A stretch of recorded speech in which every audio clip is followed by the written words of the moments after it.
2026 সালের আসামের বিধানসভা নির্বাচনকে সামনে রেখে শ্রীভূমি জেলার ওবিসি মোর্চার বর্ধিত কার্যনির্বাহী সভা রামকৃষ্ণনগরে এই উপলক্ষে প্রথমে ভারত মাতা শ্যামাপ্রসাদ মুখার্জি ও পণ্ডিত দীনদয়াল উপাধ্যায়ের প্রতিকৃতির সম্মুখে প্রদীপ প্রজ্বলন সহ পুষ্পার্ঘ্য নিবেদন করেন রাজ্যিক ওবিসি মোর্চার সভাপতি সুভাষ দত্ত ও শ্রীভূমি জেলা ওবিসি মোর্চার সভাপতি গোপীমোহন নাথ। এছাড়া পুষ্পার্ঘ্য অর্পণ করেন ওবিসি মোর্চার প্রদেশ কোষাধ্যক্ষ কৃষ্ণ জীবন দেবনাথ, রাজ্যিক ওবিসি মোর্চার কো কনভেনার সোশ্যাল মিডিয়ায় শুভ্রপ্রকাশ দত্ত, শ্রীভূমি জেলার ওবিসি মোর্চার সহ প্রভারী সুরজ সেন, শ্রীভূমি জেলার বিজেপির সহসভাপতি বিশ্বতোষ সেন ও ওবিসি মোর্চার অন্যান্য কার্যকর্তা সহ সদস্যরা। এরপর ওবিসি মোর্চার রাজ্যিক সভাপতি সুভাষ দত্তকে শ্রীভূমি জেলার ওবিসি মোর্চার মণ্ডল সভাপতি, সম্পাদক, সাধারণ সম্পাদক ও অন্যান্য সদস্যরা উত্তরীয় পরিয়ে সম্মান জানান। সভা শুরু হওয়ার আগে সভাপতি সুভাষ দত্তকে প্রথমে উত্তরীয় পরিয়ে ও পরে ওনার হাতে ফুলের তোড়া সহ একটি নেতাজি সুভাষচন্দ্র বসুর ফটো দিয়ে সংবর্ধনা জানান ওবিসি মোর্চার সভাপতি গোপীমোহন নাথ। স্বাগত বক্তব্য রাখেন গোপীমোহন নাথ।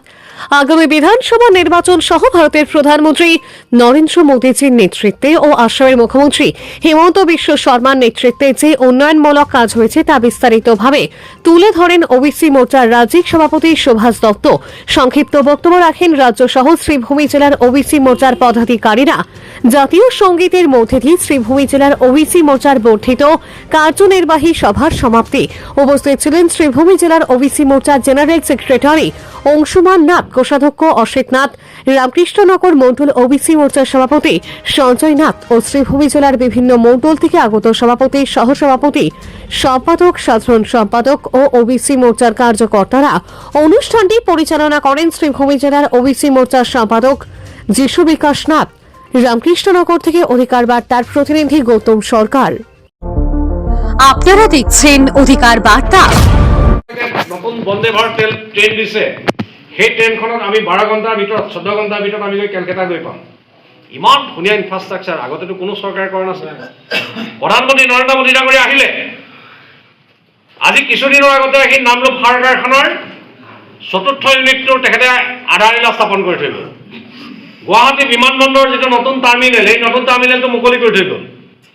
এইবাৰ আহি তেখেতে বাগৰুম্বা দহত তেখেতে অংশগ্ৰহণ কৰিলে, কাজিৰঙাত এলিভেটেড কৰিডৰ আধাৰশিলা স্থাপন কৰি থৈ গ'ল আৰু আমাৰ ইয়াত নতুন নতুন ৰেল আমাৰ ইয়াত মুকলি কৰি থৈ গ'ল। প্ৰধানমন্ত্ৰী ডাঙৰীয়া যেতিয়াই আমাৰ অসমলৈ আহিছে কিবা এটা নহয় কিবা এটা দি গৈছে। এইজন প্ৰধানমন্ত্ৰীয়ে আমাৰ অসমক যিমান দিছে, বৰাক উপত্যকাক যিমান দিছে, পূৰ্বতে কোনো প্ৰধানমন্ত্ৰী আমাৰ দেশৰ প্ৰধানমন্ত্ৰী আমাৰ বৰাক উপত্যকা উন্নয়নৰ কাৰণে কিন্তু ইমান কাম কৰা নাই। কৰিছে নেকি? আজি আমাৰ নুমলীগড় শোধনাগাৰৰ শোধন ক্ষমতা 3 মিলিয়ন মেট্ৰিক টনৰ পৰা 9 মিলিয়ন মেট্ৰিক টনলৈকে আজি সম্প্ৰসাৰিত কৰা হৈছে, কাম চলি আছে। আজি আমাৰ জাগিৰোডত 27,000 কোটি টকাৰ বিনিয়োগেৰে আজি ছেমিকণ্ডাক্টৰ উদ্যোগৰ কাম চলি আছে। আমাৰ ৰাজ্যখনত 45,000 নতুন MSME ক্ষুদ্ৰ আৰু মজলীয়া উদ্যোগ স্থাপন হৈছে ভাৰতীয় জনতা পাৰ্টী চৰকাৰৰ নেতৃত্বত। আমাৰ ৰাজ্য চৰকাৰে মাননীয় মুখ্যমন্ত্ৰী ডক্টৰ হিমন্ত বিশ্ব শৰ্মা ডাঙৰীয়াৰ নেতৃত্বত 1,56,000 যুৱক যুৱতীক আজি চাকৰি দিছে। আজি আমাৰ 40 লাখ মহিলাক আজি আমাৰ অৰুণোদয় দিয়া হৈছে। 40 লাখ পৰিয়ালৰ হাতত ৰেচন কাৰ্ড আছে। ৰেচন কাৰ্ডৰ যোগেদি বিনামূলীয়া চাউল মাননীয় মোদী ডাঙৰীয়াই পঠিওৱা এই বিনামূলীয়া চাউল ৰাইজে পাই আছে। 25 লাখ কৃষকক আজি আমাৰ কিষাণ সন্মান নিধি আঁচনিৰ যোগেদি 6,000 টকা 2000কৈ তিনিটা কিস্তিত 6,000 টকা আজি দিয়া হৈছে। এইখন ৰাজ্যত উন্নয়নৰ কাৰণে মোদী ডাঙৰীয়াই কোনোদিনেই ত্ৰুটি বিচ্যুতি কৰা নাই, কোনোদিনেই কৰা নাই। 45 লাখ আমাৰ ইয়াত শৌচাগাৰ নিৰ্মাণ হৈছে। 37 লাখ মহিলাক প্ৰধানমন্ত্ৰী যিটো আমাৰ উজ্জ্বলা যোজনা আঁচনিৰ যোগেদি আজি ৰন্ধন গেছৰ সংযোগ দিয়া হৈছে। এইখিনি কাম আগতে হৈছিল নেকি? ইমানখিনি কাম আগতে হৈছিল নেকি? প্ৰধানমন্ত্ৰী ডাঙৰীয়াৰ নেতৃত্বত আমাৰ অসমক এতিয়ালৈকে 17 লাখ কোটি টকাৰ বিভিন্ন প্ৰকল্প, বিভিন্ন আঁচনি আমাৰ দেশৰ প্ৰধানমন্ত্ৰী নৰেন্দ্ৰ মোদী ডাঙৰীয়াই মুকলি কৰি দিছে। ভাল কাম হৈছে নে নাই? আজি নিযুত মইনা আঁচনিয়ে কওক, আজি আমাৰ নিযুত বাবু আঁচনিয়ে কওক, যিখন নতুনকৈ আৰম্ভ হ'ব। তেওঁতো 1.5টা কাৰ্যকাল বিধায়ক, হয় নহয়? এইটো 2টা কাৰ্যকাল নহয়, আধা বাই ইলেকশ্যনতহে জিকিছিলে, তাত মনত আছে। তাৰ আগতে আমাৰ SC মোৰ্চাৰ ভাইচ প্ৰেচিডেণ্ট আছে। গতিকে আজি আমাৰ এই দুইজন নেতাৰ নেতৃত্বত এই যে আমাৰ এটা বৃহৎ ইয়াতে উন্নয়ন হৈ আছে, উন্নয়নৰ যে জোৱাৰ উঠিছে, তাৰ কাৰণে আমি দেশৰ প্ৰধানমন্ত্ৰী নৰেন্দ্ৰ মোদী ডাঙৰীয়া, অসমৰ মুখ্যমন্ত্ৰী ডক্টৰ হিমন্ত বিশ্ব শৰ্মা ডাঙৰীয়াক আমি ধন্যবাদ জনাবই লাগিব। জনাব লাগিব নে নালাগে? জনাব লাগিব নে নালাগে? প্ৰধানমন্ত্ৰী ডাঙৰীয়া আৰু মুখ্যমন্ত্ৰী ডাঙৰীয়াৰ কাৰণে হাত চবৰি নহয় লাগিব। আজি আপোনালোকে চাওক যে এইখন অসমত প্ৰধানমন্ত্ৰী নৰেন্দ্ৰ মোদী ডাঙৰীয়াৰ নেতৃত্বত, মুখ্যমন্ত্ৰী ডক্টৰ হিমন্ত বিশ্ব শৰ্মা ডাঙৰীয়াৰ নেতৃত্বত 60,000 কিলোমিটাৰ ৰাস্তা পকা হৈছে, 60,000 কিলোমিটাৰ। 3,800খন দলং, যিবিলাক কাঠৰ আছিলে এই কাঠৰ দলং পকীকৰণ কৰা হৈছে। চাহ বাগিচাত 200খন নতুন মডেল স্কুল নিৰ্মাণ কৰা হৈছে। চাহ বাগিচাৰ লাইনবিলাক আজি ৰাস্তাবিলাক পকা কৰা হৈছে। আজি আমাৰ ৰাজ্যখনত all India institute of medical science গুৱাহাটীত ইতিমধ্যে নিৰ্মাণ হৈছে, এইটো ফাংচনিং আৰম্ভ হৈছে। বৰাক উপত্যকাত নতুন নতুন মেডিকেল কলেজ হৈ আছে। এতিয়া ৰামকৃষ্ণ নগৰতো এখন মেডিকেল কলেজ ধুনীয়াকৈ কাম চলি আছে। এইখন ৰাজ্যত, এইখন অসমত 450খন মডেল হস্পিটেল, 850খন প্ৰাইমেৰী হেল্থ চেণ্টাৰ, 16খন নতুন বিশ্ববিদ্যালয়, 19খন মেডিকেল কলেজ, আজি 6খন মডেল মহিলা মহাবিদ্যালয়, যিটো এখন আমাৰ হাইলাকান্দি জিলাত হৈছে, এখন শ্ৰীভূমি জিলাত হৈছে। আজি আমাৰ ৰাজ্যখনত নতুন 9খন ইঞ্জিনিয়াৰিং কলেজ, পলিটেকনিকৰ সংখ্যাটো মই ক'বই নাযাওঁ, আমাৰ ITI সংখ্যাটো ক'বই নাযাওঁ। এইবিলাক ইনফ্ৰাষ্ট্ৰাকচাৰ আমাৰ ৰাজ্যখনত তৈয়াৰ হয়। বৰাক, ব্ৰহ্মপুত্ৰ, পাহাৰ, ভৈয়াম সকলো অংশতে আজি উন্নয়ন হৈছে। কিয়, কেনেকৈ সম্ভৱ হৈছে? আজি অসমৰ মাজেদি ডাবল ট্ৰেক ৰেল লাইন হ'ল, ৰেলৱে লাইনবিলাক ইলেক্ট্ৰিফিকেশ্যন হ'ল, বৰাক উপত্যকাৰ মাজেদি 2খনকৈ ৰাজধানী এক্সপ্ৰেছ চলে।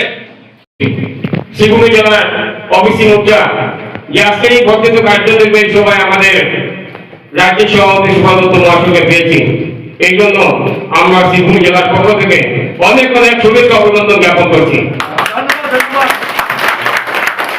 আজকের এই সভা অনেক গুরুত্বপূর্ণ সভা। আমাদের মাননীয় দাদা সুভাদত্ত মহাশয় আমাদেরকে বলবেন এবং আমরা আগ্রহ প্রকাশ করছি আজকে ওনার নিকট থেকে আমরা অনেক মূল্যবান উপদেশ ও অনেক কিছু আমরা পাবো। আমাদের আগামী চলার পথে, আগামী দিনের কাজ করার পথে আমাদের অনেক সাহায্য এবং সহযোগিতা থাকবে এবং সাহায্য পাবো।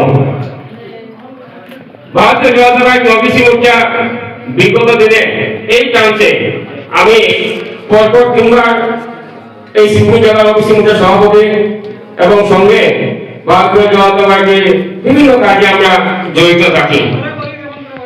দল আমাকে অনেক দিয়েছে। দল আমাকে বিগত দিনে ওবিসি বোর্ডের চেয়ারম্যানও দিয়েছে। তো দলের কাছে আমি কৃতজ্ঞ এবং চিরকৃতজ্ঞ থাকবো। এবং আপনারা যেভাবে সহযোগিতা করছেন এই ভারতীয় জনতা পার্টি জেলা ওবিসি মোর্চাকে বিভিন্ন সময় বিভিন্নভাবে যেভাবে যখন যেটা আমরা আগ্রহ প্রকাশ করি সেটা আমাদের ওবিসি মোর্চা করে থাকে, সেটা আমরা গর্বিত এবং গর্ববোধ করি। বিগত দিনে আমরা প্রতিটা গাঁও পঞ্চায়েত এলাকাতে গাঁও পঞ্চায়েত লেভেলে আমরা ওবিসি মোর্চার কমিটি করেছি এবং সেই ওবিসি মোর্চার কমিটি গাঁও পঞ্চায়েত লেভেলে আমরা প্রকাশ কার্যক্রম করেছি এবং সেই প্রকাশ কার্যক্রমে আমরা বিভিন্ন বুথে কোন বুথে ওবিসি মোর্চার বা ওবিসি সম্প্রদায়ের সংখ্যা বেশি সেটা যদি এখনো সম্পূর্ণভাবে হয়নি, কিন্তু আমরা চেষ্টা করছি। আমরা আগামী 15 থেকে 20 দিনের মধ্যে আমরা সেই সংখ্যা বাই করে বুথ পর্যায়ে আমরা আপনাদের কাছে প্রেরণ করবো এবং পেশ করবো। আমি বেশি সময় নেব না।